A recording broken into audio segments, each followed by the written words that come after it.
कहेला कि रेडी राख पीस के मसाला हो, लुंगी पहिर के वो घोरे घोरे जाला हो।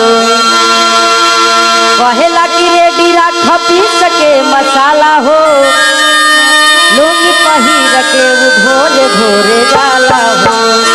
खूब मटकाई के कमर पतरी, खूब मटकाई के कमर पतरी, सैया मारेला गड़हिया में गरैया मातरी, सैया मारेला गड़हिया में गरैया मातरी।